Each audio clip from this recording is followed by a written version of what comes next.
আসসালামু আলাইকুম। সবাইকে স্বাগত জানাচ্ছি আমাদের হাতে থাকা সর্বশেষ আন্তর্জাতিক সংবাদে। আপনাদের সাথে আছি আমি আফনান করিম। যুক্তরাষ্ট্রের ভাইস প্রেসিডেন্ট জেডি ভ্যান্স ইউরোপের গণতান্ত্রিক দেশগুলোকে তুলাধনা করে বলেছেন, এই মহাদেশের জন্য সবচেয়ে বড় হুমকি চীন ও রাশিয়ার কাছ থেকে আসছে না, বরং নিজেদের ভেতর থেকেই আসছে। জার্মানির মিউনিখে নিরাপত্তা সম্মেলনে দেওয়া বক্তব্যে মার্কিন ভাইস প্রেসিডেন্ট এ কথা বলেন।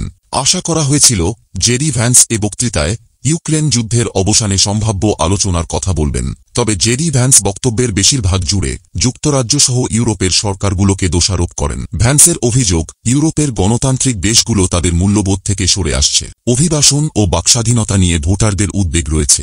মার্কিন ভাইস প্রেসিডেন্ট যখন ইউরোপের সমালোচনায় সরব ছিলেন, তখন নিরাপত্তা সম্মেলনের কেন্দ্রে পিনপতন নীরবতা নেমে আসে। পরে সম্মেলনে উপস্থিত কয়েকজন রাজনীতিবিদ ভ্যান্সের এই অভিযোগের সমালোচনা করেন। এ বিষয়ে জার্মানির প্রতিরক্ষামন্ত্রী বরিস পিস্টোরিয়াস বলেন, এটা গ্রহণযোগ্য নয়। সম্মেলনে জেডি ভ্যান্স ইউরোপ নিয়ে ডোনাল্ড ট্রাম্প প্রশাসনের মনোভাব পুনর্ব্যক্ত করেন। ভ্যান্স বলেন, নিজেদের প্রতিরক্ষার জন্য ইউরোপের দেশগুলোকেই ব্যাপকভাবে এগিয়ে আসতে হবে। ইউক্রেন যুদ্ধের প্রসঙ্গ টেনে জেডি ভ্যান্স বলেন, একটি যুক্তিসঙ্গত সমাধান সম্ভব হবে বলে তিনি প্রত্যাশা করেন। এ সপ্তাহের শুরুর দিকে মার্কিন প্রেসিডেন্ট ডোনাল্ড ট্রাম্প ও রাশিয়ার প্রেসিডেন্ট ভ্লাদিমির পুতিন ইউক্রেন নিয়ে শান্তি আলোচনা শুরুর বিষয়ে একমত হওয়ার কথা জানানোর পর তাঁর এমন প্রত্যাশা জন্মেছে। জেডি ভ্যান্স অভিযোগ জানিয়ে বলেন, ইউরোপীয় ইউনিয়নের কমিশনাররা বাকস্বাধীনতা দমন করছেন। তিনি ব্যাপক অভিবাসনের জন্য ইউরোপকে দোষী সাব্যস্ত করেন। বলেন, ইউরোপীয় নেতারা বেশ কিছু মৌলিক মূল্যবোধ থেকে পিছু হটেছেন। ইউরোপীয় ইউনিয়নের পররাষ্ট্রনীতি বিষয়ক প্রধান কাজা কালাস মার্কিন ভাইস প্রেসিডেন্টের এমন বক্তব্যকে ইউরোপের সঙ্গে লড়াইয়ের চেষ্টা হিসেবে উল্লেখ করেছেন, যেখানে যুক্তরাষ্ট্রের অত্যন্ত ঘনিষ্ঠ মিত্র রয়েছে। মস্কোয় নিযুক্ত যুক্তরাষ্ট্রের সাবেক রাষ্ট্রদূত মাইকেল ম্যাকফল সমালোচনা করে বলেন, ভ্যান্সের মন্তব্য অবমাননাকর। বাস্তবিক অভিজ্ঞতার আলোকে এটা সত্য নয়। রোমানিয়ার প্রধানমন্ত্রী মার্সেল সিওলাকু বলেন, তার দেশ ইউরোপ ও যুক্তরাষ্ট্রের মধ্যে ভাগ করে নেওয়া গণতান্ত্রিক মূল্যবোধের রক্ষক। রোমানিয়ার সব কর্তৃপক্ষ নাগরিকদের ক্ষমতায়ন ও ভোটদানের স্বাধীনতা নিশ্চিত করে অবাধ ও সুষ্ঠু নির্বাচন আয়োজনে প্রতিশ্রুতিবদ্ধ। জেডি ভ্যান্স সম্মেলনের ফাঁকে ইউক্রেনের প্রেসিডেন্ট ভলোদিমির জেলেনস্কির সঙ্গে বৈঠক করেন। রাশিয়ার সর্বাত্মক আক্রমণের ওপর আলোকপাত করেন দুই নেতা। প্রসঙ্গত, ইউরোপ ও আমেরিকার মধ্যে সম্প্রতি সম্পর্কের উত্তেজনা দেখা দিয়েছে। জার্মান প্রতিরক্ষা মন্ত্রী বরিস পিস্টোরিয়াস বলেছেন, মার্কিন ভাইস প্রেসিডেন্ট ইউরোপের পরিস্থিতিকে স্বৈরাচারী শাসন ব্যবস্থার সঙ্গে তুলনা করছেন। এটি অগ্রহণযোগ্য।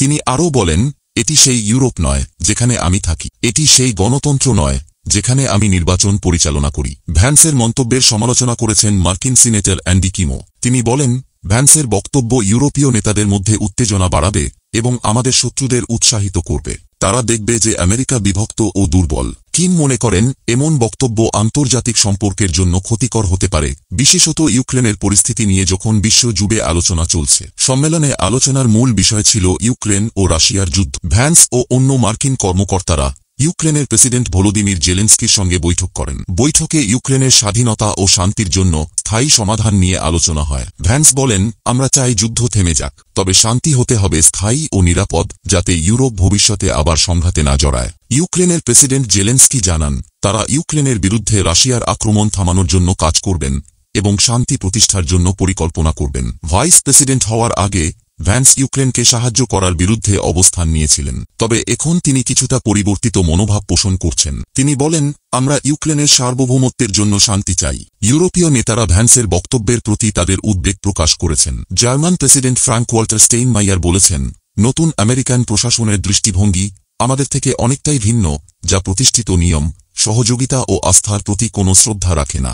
এটি আমাদের সম্পর্ককে ঝুঁকিতে ফেলতে পারে। তিনি বলেন, আমরা এই পরিস্থিতি মেনে নিতে পারি, তবে আমরা বিশ্বাস করি এ ধরনের দৃষ্টিভঙ্গি আন্তর্জাতিক সম্প্রদায়ের স্বার্থের পক্ষে ভালো নয়। ইউরোপীয় কমিশনের প্রেসিডেন্ট উর্সুলা ভন ডার লেইনও ভ্যান্সের বক্তব্যের বিরোধিতা করেন। তিনি বলেন, আমরা এমন একটি সময়ের মধ্যে আছি যখন আমাদের সম্মিলিতভাবে রাশিয়াকে জবাবদিহি করতে হবে।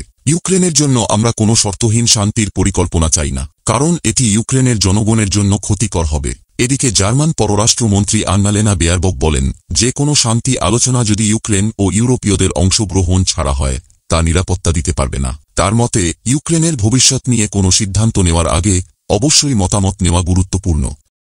এদিকে ভারতে অনুষ্ঠিত হতে যাচ্ছে বাংলাদেশ সীমান্তরক্ষী বাহিনী ও ভারতের বর্ডার সিকিউরিটি ফোর্সের দ্বিবার্ষিকী সীমান্ত সম্মেলন। গত বছরের আগস্টে শেখ হাসিনা সরকারের পতনের পর এটিই হবে দুপক্ষের মধ্যে প্রথম শীর্ষ পর্যায়ের বৈঠক। এতে বিজিবি প্রতিনিধি দলের নেতৃত্বে থাকবেন মেজর জেনারেল মোহাম্মদ আশরাফুজ্জামান সিদ্দিকী এবং ভারতীয় পক্ষের নেতৃত্বে থাকবেন বিএসএফ মহাপরিচালক দলজিৎ সিং চৌধুরী। আগামী 17 থেকে 20 ফেব্রুয়ারি পর্যন্ত চলবে এই সম্মেলন, যেখানে সীমান্তে বেড়া নির্মাণ ইস্যু, সীমান্ত এলাকায় বিভিন্ন সময় উত্তেজনা রোধে করণীয়, সীমান্ত অবকাঠামো সংক্রান্ত সমস্যা ও সমন্বিত সীমান্ত ব্যবস্থাপনা পরিকল্পনা কার্যকর করার জন্য করণীয় সহ নানা বিষয়ে আলোচনা হতে পারে।